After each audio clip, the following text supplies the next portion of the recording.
Assalamualaikum warahmatullahi wabarakatuh. Kali ini aku akan bagikan ide jualan dari olahan kentang dan roti hatari ya.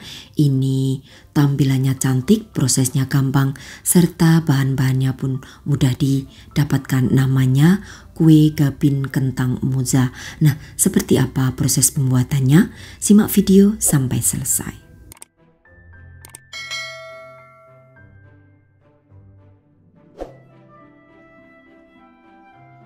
Kukus terlebih dahulu ada 500 gram kentang hingga empuk.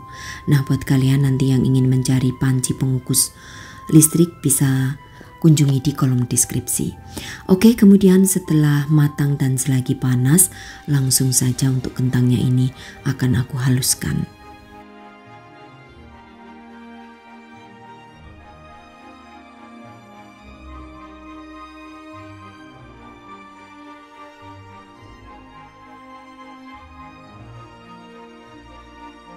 Nah, untuk teksturnya sampai halus seperti ini ya, kemudian akan aku biarkan hingga benar-benar dingin terlebih dahulu.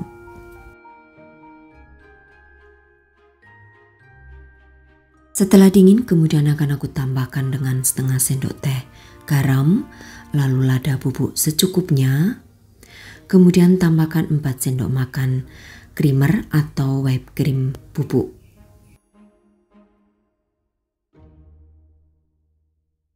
Aduk kembali hingga tercampur rata.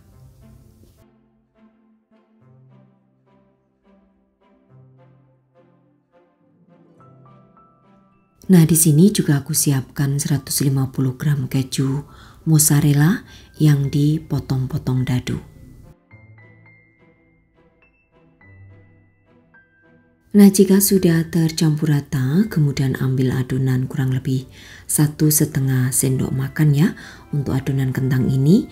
Kemudian bagian tengahnya akan aku isi dengan potongan keju mozzarella. Lalu bulatkan kembali.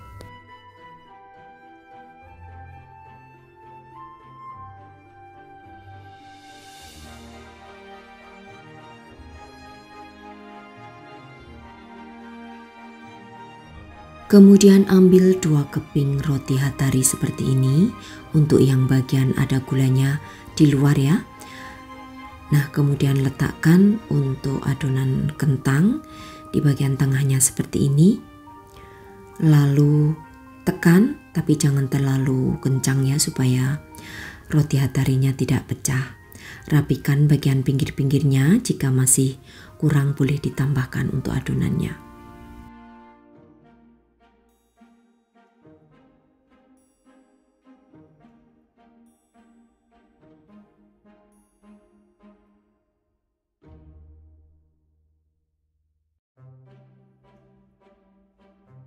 Oke, dan seperti ini ya untuk hasilnya.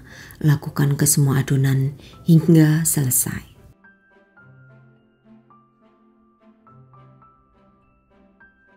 Untuk gabin kentang ini juga bisa nanti kalian jadikan sebagai dijualan frozen ya.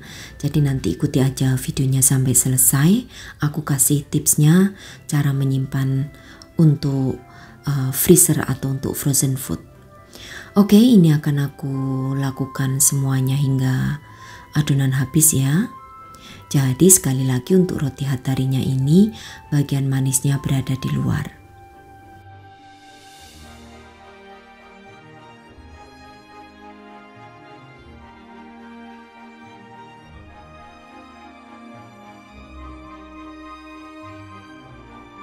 Nah, setelah semuanya selesai dan seperti ini hasilnya ya.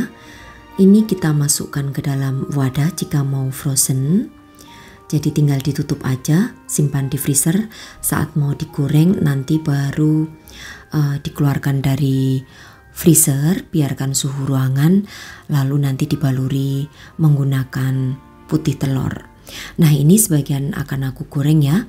Jadi untuk menggorengnya yang aku baluri dengan putih telur hanya bagian yang ada bagian sisi samping-samping ya, maksud aku.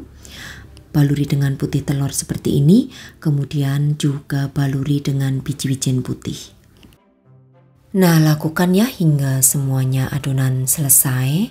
Jadi untuk menyimpan di freezer atau frozen food itu jangan dilumuri dengan putih telur dan juga dibaluri dengan biji wijen terlebih dahulu. Jadi saat mau menggoreng baru dilumuri dengan putih telur dan tabur biji wijen seperti ini supaya bisa bertahan lebih lama di freezer. Nah, untuk di freezer ketahanannya bisa bertahan sampai 1 bulan ya. Saat butuh baru digoreng atau saat mau dijual sebagai ide jualan baru dibaluri dengan putih telur dan juga biji wijen seperti ini lalu digoreng.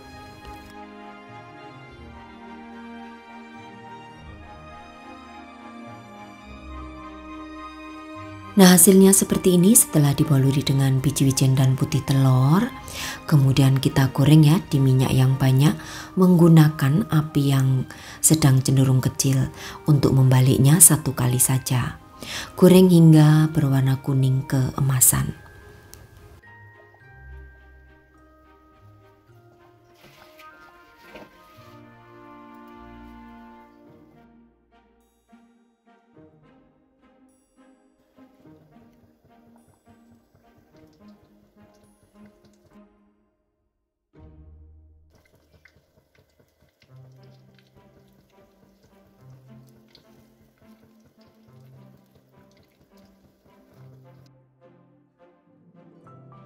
Oke, kemudian kita angkat ya, lalu tiriskan.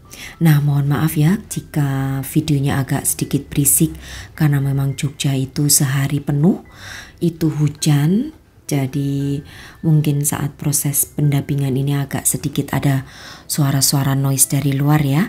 Jadi mohon maaf. Apakah di daerah kalian juga turun hujan hari ini? Jaga kesehatan ya supaya kita tidak terkena flu dan batuk.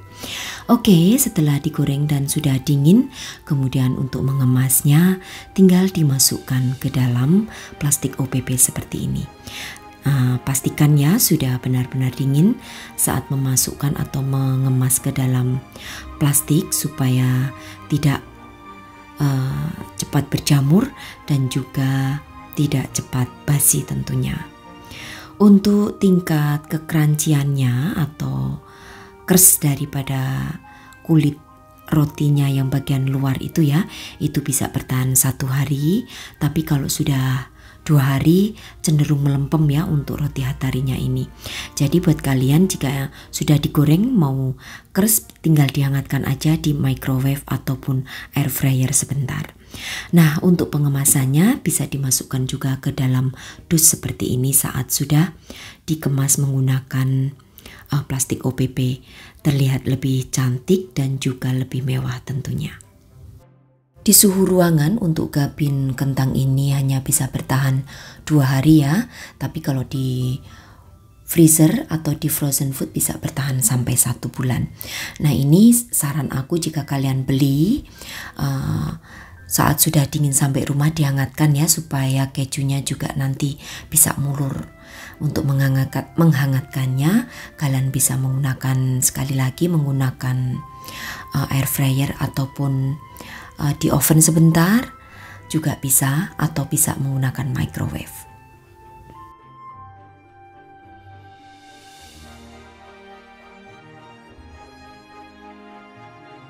Nah, kalian bisa lihat ya untuk bagian tengahnya mulur seperti ini dan juga lembut banget crust di bagian kulitnya. Ini pas banget ya jika kalian jadikan sebagai ide jualan untuk isian snack box maupun mungkin untuk ide jualan hantaran. Rasanya manis-manis gurih, jadi pas jika kalian jadikan sebagai snack untuk ide jualan maupun ide snack keluarga.